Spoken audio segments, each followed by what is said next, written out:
The Bally Astrocade, also known as the Bally Arcade, is the second-generation video game console and simple computer system designed by the popular arcade game publisher Midway. It was originally marketed by mail-order catalog for release in 1977, but due to production delays, it was released the following year.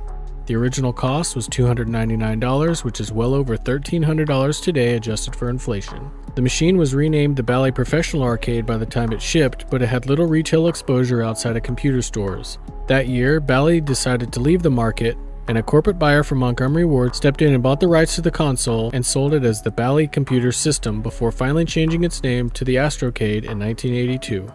The Astrocade is mostly known for its very powerful graphics for the time. It had a 1.7 MHz CPU, up to 64 kilobytes of RAM with upgradable modules, 8 kilobytes of ROM, and up to a 320 by 204 screen resolution in 8 colors with the installed RAM add-ons. The Astrocade was one of the first cartridge-based consoles, and its games were known as videocades. The system also included 2 games built into the console itself, Gunfight and Checkmate, along with a calculator and a doodle program called Scribbling. Most cartridges included 2 games, and when they were inserted into the machine, it would boot to a menu listing the programs on the cartridge first, and then the 4 built-in programs.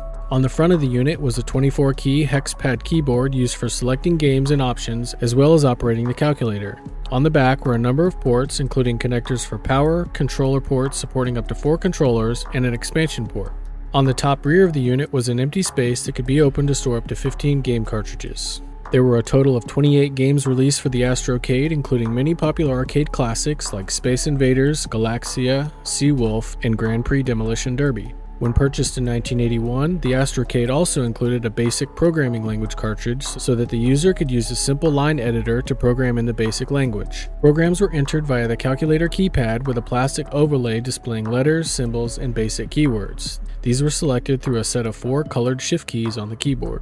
One available peripheral was the Z-Grass unit that sat under the Astrocade and turned it into a real computer, including a full keyboard, a math coprocessor, 32 kilobytes of RAM, and a new 32 kilobyte ROM containing the Grass programming language.